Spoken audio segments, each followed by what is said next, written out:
This is Paul Pearson, host of Star Time. And when I'm not shouting, "Ba-dee-ya" at city council meetings, I'm listening to Rainier Avenue Radio World.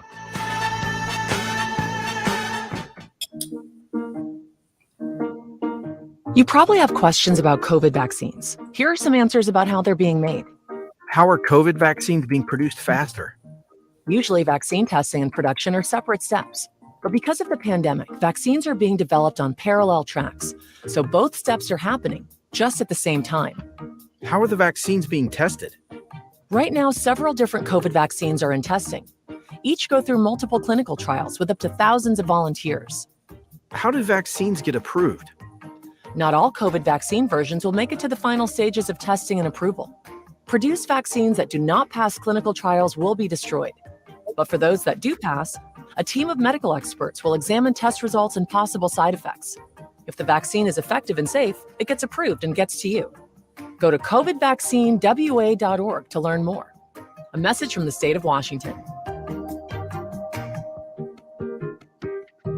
Mga kaibigan, ito po si Kuya Bert Kawili. And this is Miles Salvador from Australia. And I'm Norb Kawili, also known as Norbcam. Kung gusto niyo po ang latest news and events from the Philippines at the local Filipino community, Phil-Am Radio po. We play Filipino music and interview guests from all around the world. And I'll keep you updated on the latest Seahawks and sports news. Kaya always tune in, Phil-Am Radio every Tuesday, 1 to 2:30 p.m. Pacific Time on Rainier Avenue Radio World. And in YouTube and Facebook. Salamat po. Oh, my man. You know, everybody goes through a storm sometimes. God is, and Rainier Avenue Radio World have a new address. We're now located at 4916 Rainier Avenue South in Columbia City, 98118. God is still loving on your community, being a blessing and meeting the needs of the people. Don't miss any of our amazing shows. Your favorite community radio station. Tune in and come on down and get some free food and let us continue to love on you. Don't forget to tune in. See you soon for free food and free entertainment with God is and Rainier Avenue Radio. .world. Rainier Avenue Radio .world is your 24/7 digital media hub. Tune in at Rainier Avenue Radio .world. Also find us on Facebook, Twitter, and TuneIn apps.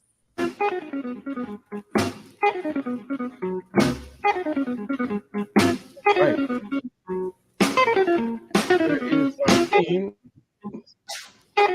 Come on in, Brenda, and well, hopefully Estela can get in. I sent to the info, but I wanted to do a little bit of hello, welcome back. Hi, thank you, John. Welcome back to the bitterly cold Pacific Northwest.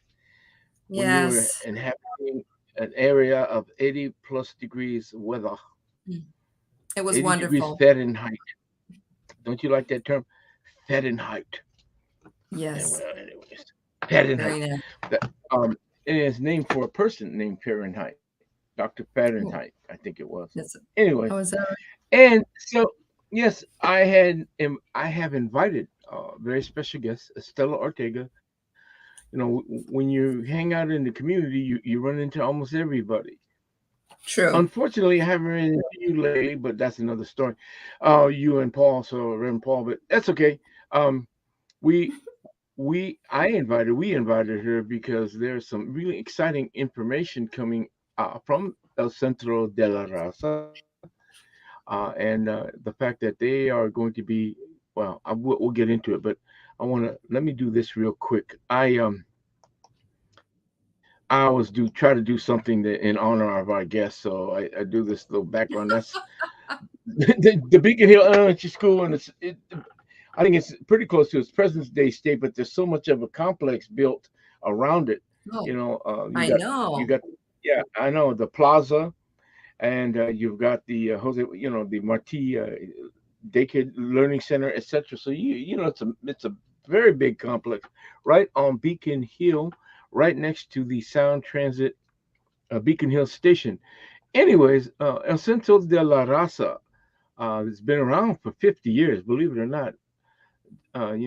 Before your time, Brenda, but at my time, because I knew the people.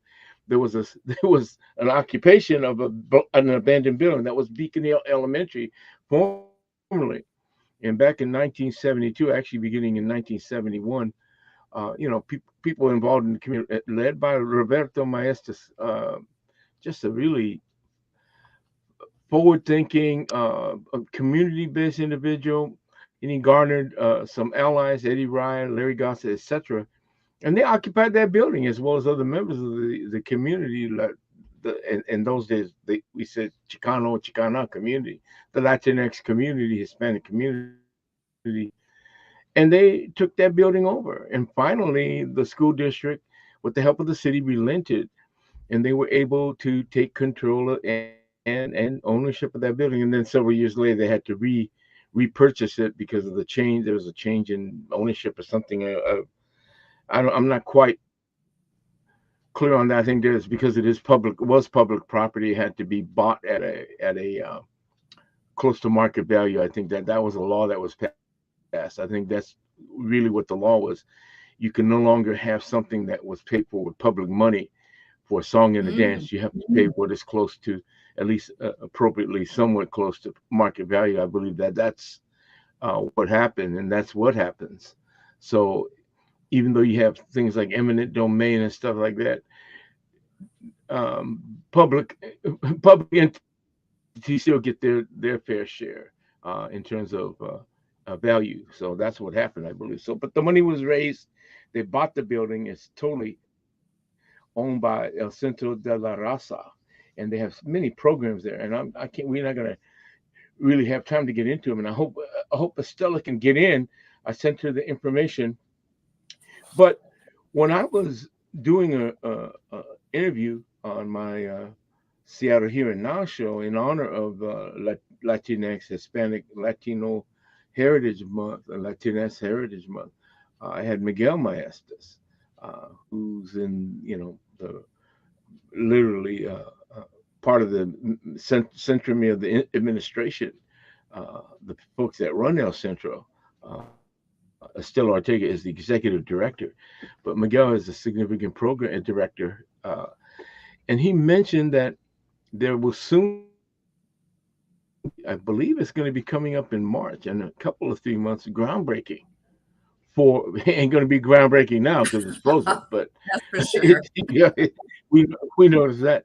But they are going to be building a low-income housing complex designed to support and provide shelter and housing for folks in the community. This is not for the homeless.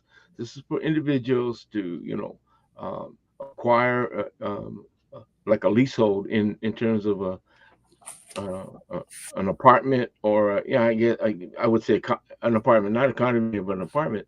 And it's designed for people in the community, specifically people of color. And they're all, one of the other features he mentioned, if I'm not mistaken, was talking about a daycare center, which again, for working class people, if you have children and they aren't school age, you're going to need to find daycare. And daycare is, as they say, very expensive. And really through the roof. And so this is just right on time, especially when you look at most of the developments that have taken place in the Columbia City area. Now, this is a complex that they're going to be building in Columbia City, which I said that's. Do we know where, John? No, I don't know. I have an idea, but however, it's pretty easy to determine when you drive through Columbia City, both ends of Columbia City, the far northern end and the far southern end. There's a lot of building going on, and I got to be honest. When I look at the lease rates, rental rates, and selling, features out of the price range, yeah. I got it, John. I got it. Yeah. It says it will redevelop 3 parcels of land located at 3728, 3808, and 3740 South Angeline Street in Columbia City. The site will be redeveloped with a single elevator-serviced 6-story mixed-use building with 5 stories of residential units above 2 non-residential condominium units on the ground floor of the building. The residential component of the project will consist of 87 apartments of affordable housing for families.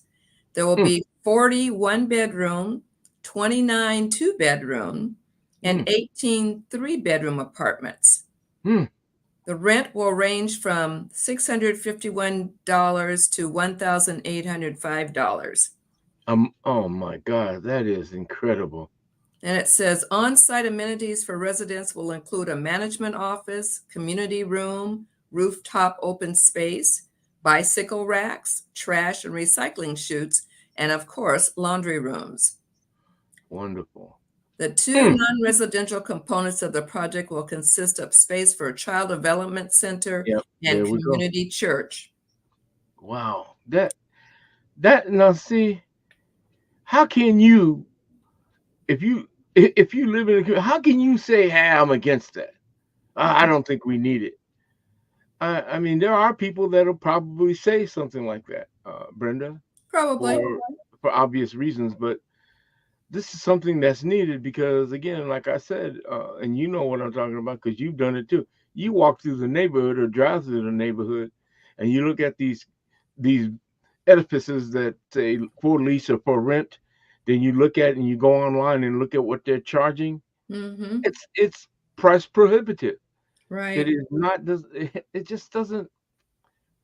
Well, that was what we talk about when we talk about the aspect of gentrification. That's the downside of gentrification. Well, something else, John, too, is that it says the second unit will be a 2,600 square foot community church for the Church of Hope. And the space is going to have a double height ceiling, and the entry is on Angeline Street. But this is a cool part. It's going to have 18 surface parking spots on the north side of the project. Oh, wow. Good. Yes. And services and events held at the church will be open to the community. So it doesn't get better than that. Oh, my gosh. Yeah, because, they're really, other than art theater, really, there isn't a large place to bring people in. When you think about it, right? If you're talking about Columbia City, there really is, you have the Art Center, which is right on Alaska. But when you go into the heart of Columbia City, right up the street, the Arc Cinema is a cinema.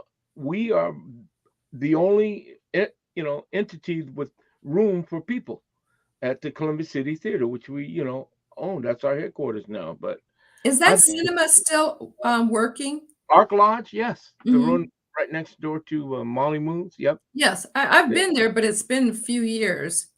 Yep. The only problem with that place is you got to walk up them stairs. I know. I know. Stairs and I do not get along. I hear you. So anyways, I hope Estela can get in. But she and I talked earlier today, and like I said, her target date or their target date is March 2023. To do the groundbreaking? Yeah, the groundbreaking, which is just around the corner. And ironically, or coincidentally, Doug Baldwin, ex-Seahawk, is doing a similar community-based, family-based building over in Renton. Really? Because when you look in terms of the movement of people from Central and South Seattle, Beacon Hill area, where have they gone? Renton, Auburn, Kent. They're in South King County or South King County or the northern end of stuff. Yeah. That's what's happening. So the demographics Doug shared with me for African Americans in the Benson Hill area, which is where he's going to be building his complex, has changed significantly. The African American population has bloomed, and I know why, because they're no longer part of South. Not here. Yeah, thank you very much. And you haven't grown up and gone to school in the Central area, and attending, community events and churches and church, etc. It's changed, and again, there's a plus side, but there's also a deep-seated downside, because you lose the culture, you lose the history when things like gentrification happen, and that is a fact. And then on top of that, the economic impact is the businesses.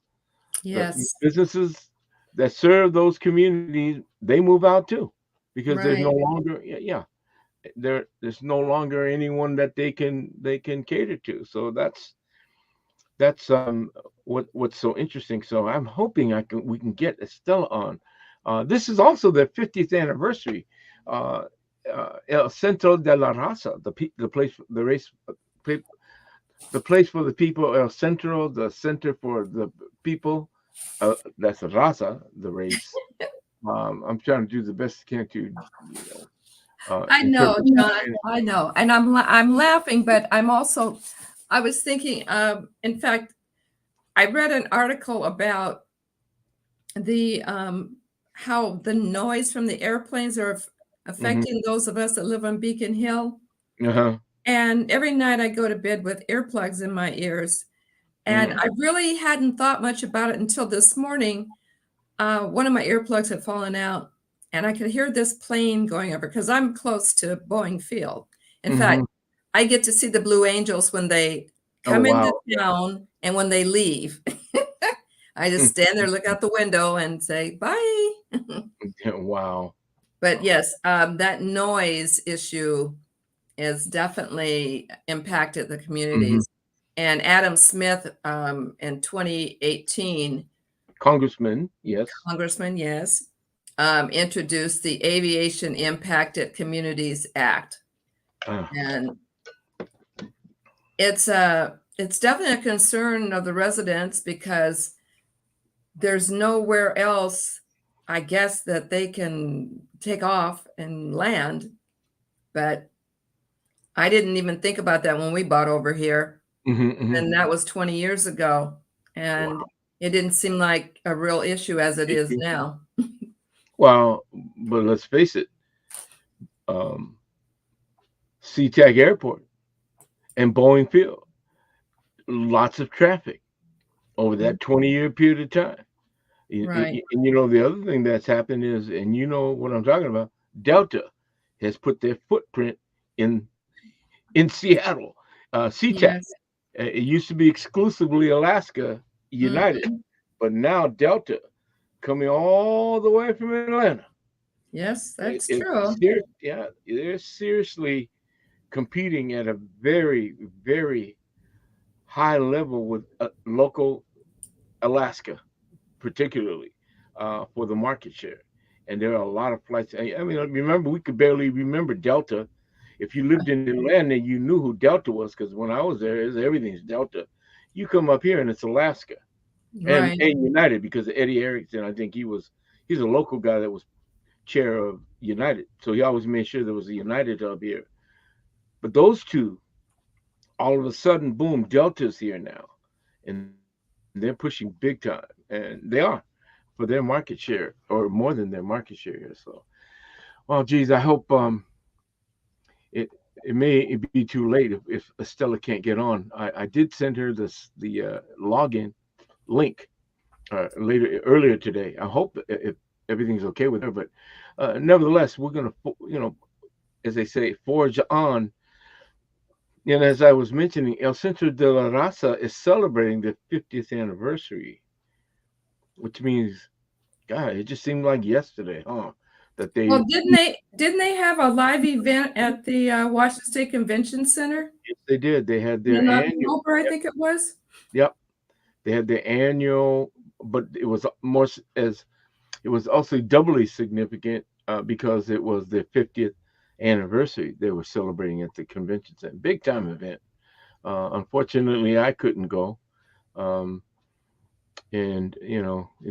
for whatever reason, but I do, like I said, there'll be other events that they support, but they also do, when the better weather comes, they open up the plaza. They do Cinco de Mayo, which is really cool, which is a lot of fun. They food, music, entertainment, up, as they say, off the chart. Really good stuff. So, anyways, we look forward to that. But I'm so interested in their groundbreaking, and you did very good. Thank you very much, Brenda, for investigating and getting that information with the location, because I didn't have a clue about the location. Actually, I didn't even ask Miguel Maestas, who's I think he's also going to be primary and principal involved in that development.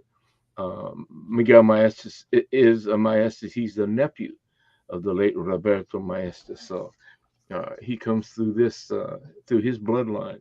But they are, again, housing is one, housing and daycare, jobs, housing, daycare, three major components that they are really working hard with and concerned about. Just like, if you could say that, the same thing for the African American community: jobs, Right.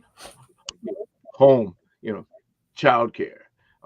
We might as well throw this in the education. If we're talking about both or all groups of color, education is another one. Because again, there are disparities and inequities in all of that. So, anyways, more power to them. And like I said, Estela said, this is for the people of color. It's not just for Latinx and Hispanic. It's going to be for everybody in the community. And I said, well, this is perfect timing, because we have a new show called What's Cooking in Columbia City. And I co-host it with the fabulous, the vivacious Brenda Charles Edwards. Oh my. Host of Singing Better. I know I kind of yented it up, as they say. I kind of over dramatized, overacted it, but hey, John, did you know that Beacon Hill is 6 miles long and almost 2 miles wide? No, is that what the geographics are, or the demographic? Well, not the demographic, but the area. Well, yeah, it was going back to about the planes, and the flight path. Yeah. Yeah, because it said planes fly over Beacon Hill every 90 seconds on the average at 70 to 90 decibels, well above the 55 decibels during the day and 45 at night. Wow. That's just amazing. 90 decibels. And they fly low too. Yes. Man, Beacon Hill. But it's a great place to live. So is Columbia City. No, yes. And I don't live, well, I guess I live on the eastern outskirts of Columbia City, above the hills. So, because I live more towards the lake. But I claim Columbia City because it's within walking distance. Well, you're always there. Yeah, I know. And it's actually within Phyllis's walking distance, because John doesn't drive. Phyllis walks to Columbia City from our home. So that's good. And does she go to Rookies? Yep. Well, occasion, but she goes to Geraldine's. She goes to Bob's Meat Market. Good place. Bob, put in a plug. Get your orders in now. So I wonder if Bob's has duck. Oh, you mean the animal duck? I thought you told me the duck. No. Oh, that was good, John. That was very good. Yes, a little bit of humor. Very good. In the time. Goose. Goose. They have goose. I know they have. They have goose, but I want a duck. I don't want a goose. I want a cooked duck. Or no, not a cooked goose, not a cooked duck. Yeah. But I want a duck that we can cook for dinner. Oh, well, let me tell you, my experience with duck and goose is they're very oily, and you can't overcook them. Phyllis got a goose one Christmas, and unfortunately overcooked it. And when it came out like, what's the best way? Rubber? Goose jerky. Oh, sorry. Yeah, that was dinner, huh? It was crisp. Oh yes, but it was flavorful. And goose, liver, no. The foie pâté de foie gras is, so yeah. When you said duck, I went like this, and anyways. Yeah, I wondered what you were doing. I thought, well, maybe you dropped your pen. No, you said duck, so I said, Well, I'm glad to see you can move Anyway. that fast. That's good. well, all I do is sit in the chair. What the heck? I mean, my life Oh, is tied to this chair. But anyways, it's unfortunate we did not get Estela. I'm going to get her back on because we just had one more show. Next Tuesday is our last show for the year. wow. And we're going to spend time, folks. We will keep that time slot, I hope, and I'm pretty sure we will be able to keep it 9:30 to 10. It's not exactly prime time, but it's not, the dregs hours, the midnight hour, and all that. But we're going to be looking at, again, we have so many businesses in Who's Columbia. on next week? That's what we're going to find out. I have a couple of places I would like to get. I won't mention their name, but there's a aesthetic masseuse group. Oh. There is a ice cream parlor. There is a movie theater. There is a tavern that is got great food.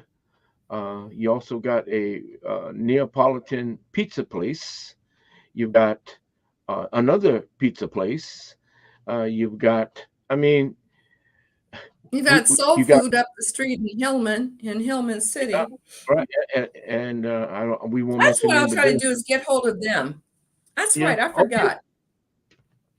We have a couple of hospitals and clinics too that serve the community. Again, our point is to bring to you, our listening audience and our viewing audience, the different organizations, the different programs, the different restaurants, the different businesses that are in there. Bike Works is, well, okay, there's a place that sells and leases bikes. I won't mention the name of the place, but we want to try to cover all the bases there. We have a couple of florist shops.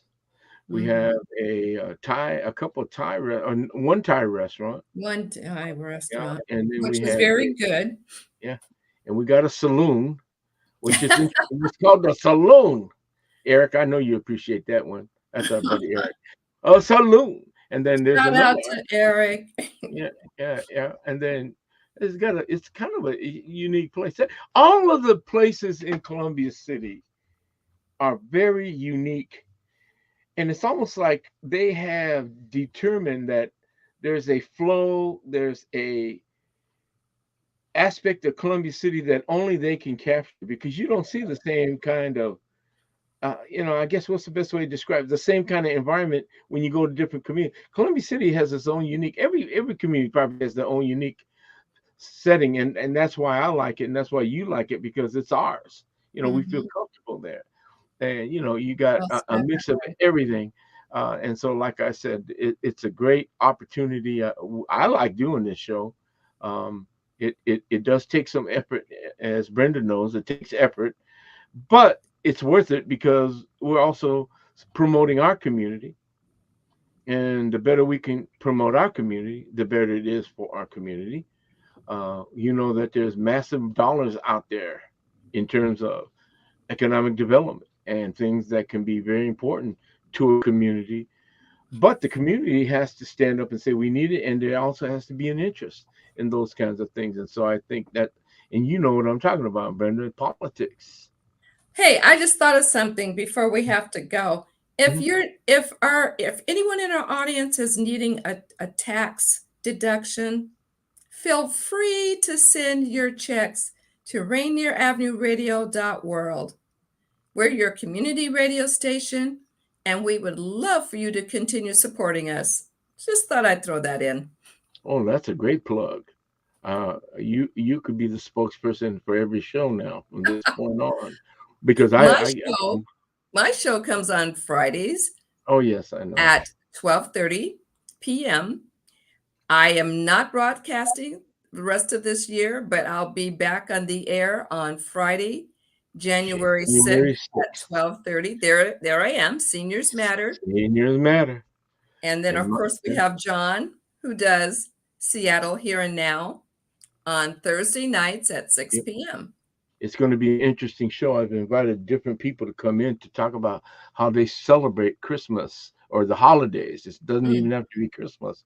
I have somebody who is in Peru, somebody who is Greek, which is, and Latino and different, ethnic, etc. So anyways, it's going to be interesting. And the guy, my buddy from Peru, is going to talk about cuy, which is how they prepare those little cute little things called guinea pigs. Right. Yes. John? Yes, we got to roll. It's time to say goodnight. Good night, Brenda. Charles Edwards. Good night, John Yasutake, the number one DJ. Oh, no. Talk host. Whatever. Good night, John. We'll see you next week, y'all. Have Okay, a great take care. evening. And those of you who won't be with us, happy holidays. Take care. Yes, Merry Christmas.